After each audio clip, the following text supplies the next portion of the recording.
Eh bien, bonjour à tous et à toutes. Voilà, aujourd'hui, on va faire une spéciale Halloween parce que ça s'y prête. C'est là où on va voir plein d'enfants taper aux portes, déguisés en monstres et demander des bonbons.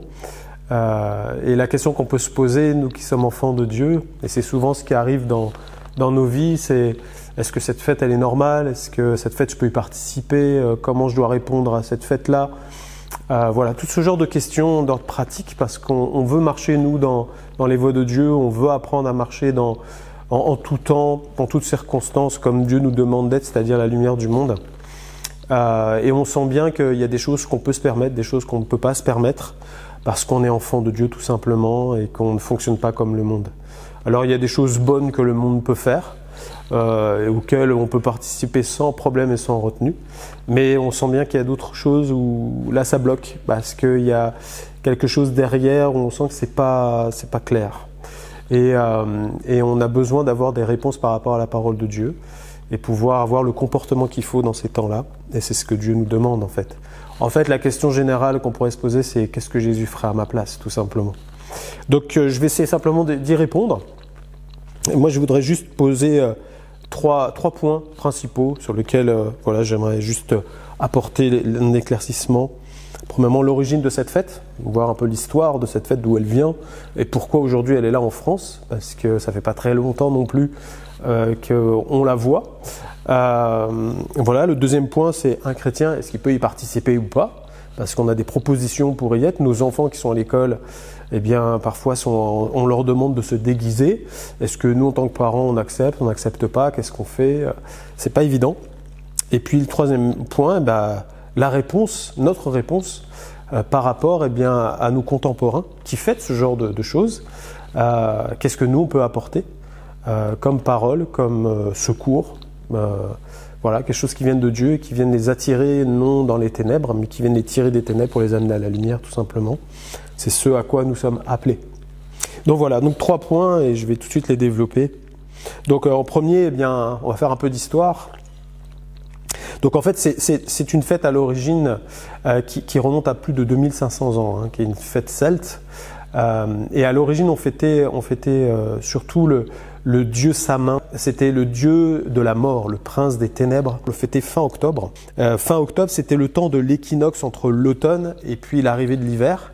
Donc c'était un passage de saison. Et pour eux, eh bien, ils allaient fêter la sombre moitié de l'année. Donc un temps ténébreux était en train d'arriver sur leur pays. Donc pour eux, c'était le moment où la porte était ouverte pour toute l'activité démoniaque, l'activité des dieux.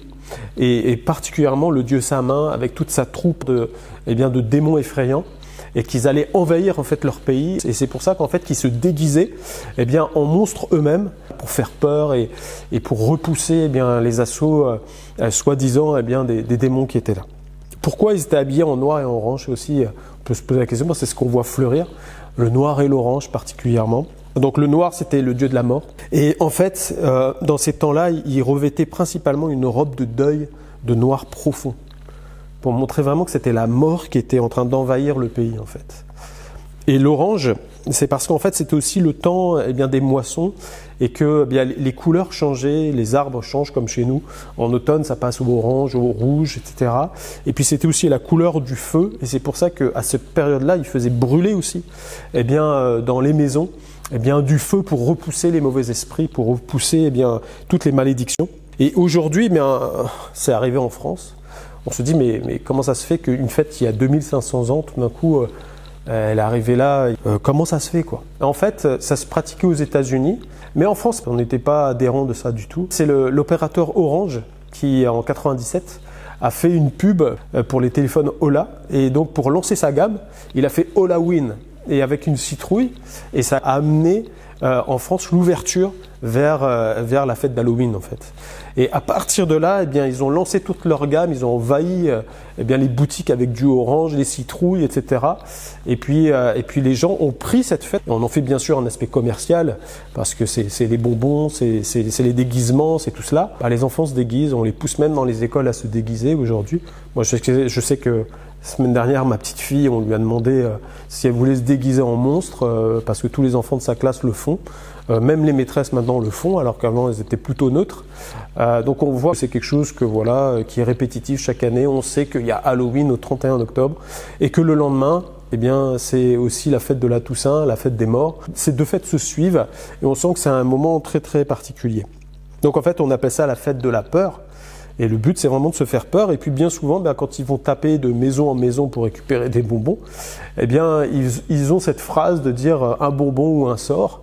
En clair, eh bien, soit tu nous donnes ce qu'il faut et puis il n'y aura pas de malédiction sur ta maison, ou sinon tu seras maudit, quoi. C'est une reproduction de ce qui se passait il y a 2500 ans, où c'était la malédiction qui était propagée et qui était dite sur les maisons, qui ne pratiquaient pas ça en fait. Alors, sémantiquement, le mot Halloween, ça vient d'où en fait? C'est intéressant. C'est une contraction de l'anglais, c'est Halloween Eve, qui veut dire en fait veille de tous les saints ou veillée de la Toussaint. Donc en fait, c'est vraiment une contraction qui amène cette suggestion-là, de dire c'est le moment de la fête des morts. Alors la deuxième question que je propose simplement d'étudier, c'est un chrétien peut-il y participer? Ça, c'est notre grande question. Sans tomber dans l'extravagant ou quoi que ce soit, ou dans le mysticisme, on n'est pas là pour ça. Mais simplement voir que d'une manière générale, on est en train d'habituer notre génération à quelque chose de noir, de ténébreux. On banalise totalement l'œuvre de l'adversaire. Au lieu de le repousser, de le craindre, dans le sens profond du terme, c'est-à-dire que c'est une mauvaise chose, de ne pas s'en approcher, eh bien on attire toutes les générations à y toucher en fait à ce monde-là. Que ce soit par ces fêtes-là ou que ce soit par les médias, eh bien tout est en train d'essayer de dire, eh bien en clair, oh, mais c'est un monde entre guillemets angélique, où il n'y a pas de problème, où ce sont des bonnes choses, et puis on s'amuse. Et ça, c'est toujours une tactique de l'adversaire, c'est le déguisement en fait. La parole de Dieu nous le dit, de Corinthiens 11, 14, Satan lui-même se déguise en ange de lumière. Et on voit que Satan aime se déguiser sous ce genre de choses pour habituer les générations à ne plus réagir à cela et que ça devienne quelque chose qui fait partie de l'environnement et que c'est bien de le pratiquer, il n'y a pas de problème à cela. Et ça, c'est dangereux. Et je pense que c'est ce qui se passe en ce moment, non seulement pour ce genre de fête, mais pour d'autres thèmes que l'on trouve dans notre société où on banalise les choses. Le but, c'est de banaliser, afin que ça rentre dans les mœurs et puis que les pensées soient complètement changées, transformées. La Bible nous avertit qu'à la fin des temps, le mal sera appelé bien et le bien sera appelé mal. Inversement, de toute la moralité en fait, et de tout ce qu'on avait déclaré qui était bon, maintenant on va le déclarer mal. Et c'est ce qu'on voit en fait. Et on peut voir que même nos enfants, quand on leur propose de jouer à ce genre de fête, participer à ce genre de fête, ils sont gênés parce qu'ils disent moi je suis même pas libre, parce que si je le fais pas, je vais être rejeté par mes copains, par mes copines, on va dire c'est quoi ça? Alors qu'en fait c'est quelque chose de mauvais à l'origine. Donc en tout premier lieu, est-ce qu'un enfant de Dieu peut participer à ce genre de fête? Non, parce qu'on est en train de fêter la mort, on est en train de fêter les démons, on est en train de fêter des idoles. On n'est pas appelé à ça, on n'est pas appelé à participer à n'importe quoi sous prétexte que c'est peut-être inoffensif ou que c'est pas grave. Si. Nous, on n'est pas appelé à ça. N'oublions pas qu'un enfant de Dieu n'appartient plus au royaume des ténèbres et qu'on sait très bien les royaumes des ténèbres, quels ravages ils font dans la vie de nos contemporains. On sait d'où on vient et comment Jésus nous a fait grâce. Et c'est pour cette raison que personnellement, moi, je ne participerai pas à ce genre de choses parce que je respecte l'œuvre de la croix dans ma vie et que je le mets en haute estime. Je n'ai pas à fêter le royaume des ténèbres. Nous sommes appelés à fêter le royaume des cieux, à ce que Jésus-Christ a fait à la croix. C'est là le vrai adorateur. Et je crois qu'il faut faire la part des choses dans notre vie et être au clair là-dessus, être tranchant. Même si ça peut ne pas plaire à notre entourage, c'est toujours le prix à payer. On n'est pas là pour se fondre dans la masse du monde. On n'est pas là pour faire comme le monde fait. Nous, on est là pour annoncer l'Évangile et vivre par l'Évangile. Nous sommes la lumière du monde. Et la Bible nous dit même, qu'est-ce qu'il y a de commun entre la lumière et les ténèbres? Pour cette raison, je ne crois pas qu'un enfant de Dieu doit participer à ce genre de fête. 1 Thessaloniciens 5,5 nous dit « Vous êtes tous des enfants de la lumière et des enfants du jour. Nous ne sommes point de la nuit ni des ténèbres. » Donc Dieu était très clair là-dessus. Et comme je disais, je crois que nous sommes ceux qui veulent se réjouir tous les jours de ce que Jésus-Christ a fait dans leur vie. Donc on fête Jésus-Christ. Habacuc 3,18 nous dit « Toutefois, je veux me réjouir en l'Éternel, je veux me réjouir dans le Dieu de mon salut. » Mais la réponse du croyant, c'est face au péché, il faut être radical, ça c'est clair.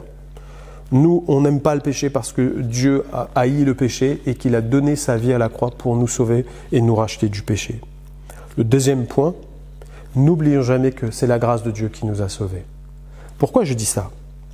Parce que si on a cela dans notre cœur, qu'on haït le péché et qu'on sait d'où on vient, qu'on est des sauvés par grâce, eh bien ceux qui pratiquent ça autour de nous, ça va nous donner la bonne attitude. Et c'est ça parfois où est notre vrai problème. C'est qu'en tant qu'enfant de Dieu, on se comporte mal. Par rapport à notre génération qui pratique ça, on devient des juges. Et c'est pas ça que Dieu nous demande. On n'est pas là pour dire à ces gens-là « Ah, c'est mal ce que vous faites, vous êtes des pécheurs, etc. » C'est pas ça que Dieu nous demande. Dieu nous demande d'aimer le pécheur. Parce qu'il faut qu'on se rappelle d'où on vient et que nous aussi on fêtait n'importe quoi, qu'on faisait n'importe quoi de nos vies, peut-être des choses même pires que ça, dont on rougit aujourd'hui, comme dit les Écritures, mais qu'aujourd'hui nous sommes pardonnés et justifiés, et qu'aujourd'hui il faut les amener à cela.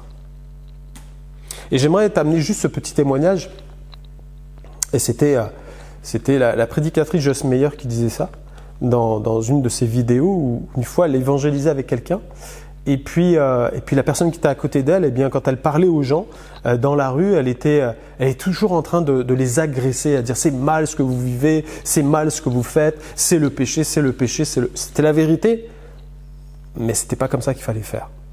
Elle aimait pas les personnes, elle était juste en train de leur dire c'est la vérité, la Bible dit, c'était comme une épée en fait qui venait les frapper, mais il n'y avait pas de secours. Et donc elle lui a juste posé cette question-là.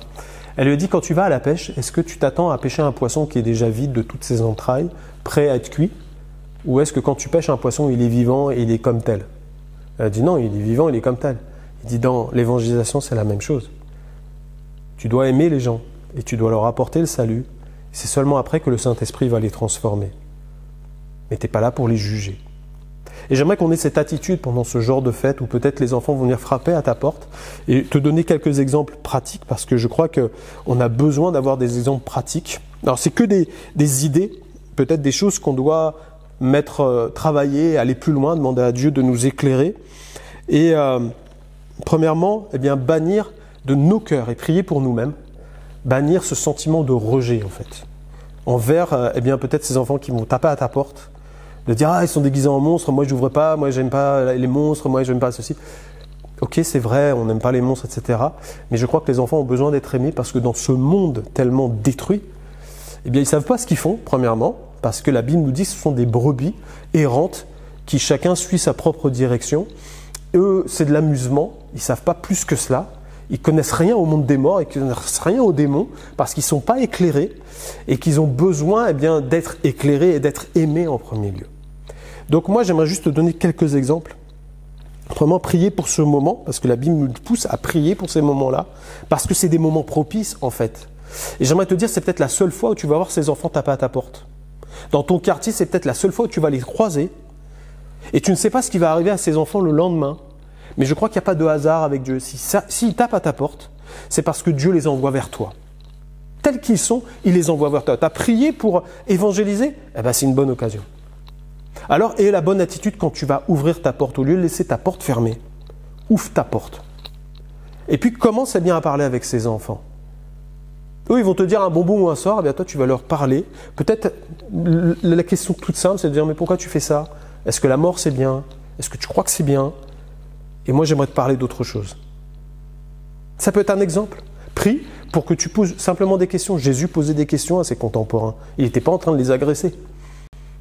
Il s'intéressait à eux. Intéresse-toi à ces enfants. Parce que derrière leur déguisement, eh bien, il y a quelque chose d'autre qui peut se cacher, que le Saint-Esprit va te révéler. Et peut-être tu auras une parole inspirée qui va venir délivrer un enfant à ce moment-là. Apprends à semer.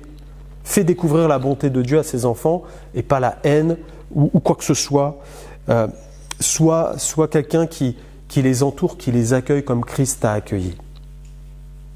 N'aie pas peur des ténèbres parce que l'esprit qui est en toi, il est plus grand que celui qui est dans le monde. Tu n'as rien à craindre.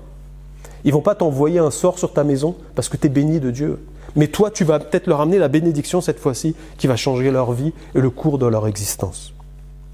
Je pense qu'il faut voir plus loin parce que si tu agis bien envers eux et que tu as un cœur comme Jésus pour eux, eh bien, peut-être tu vas les recroiser dans le quartier et qu'ils vont se rappeler de qui tu es, toi, et qu'ils vont venir vers toi et te poser des questions et aller plus loin dans l'Évangile.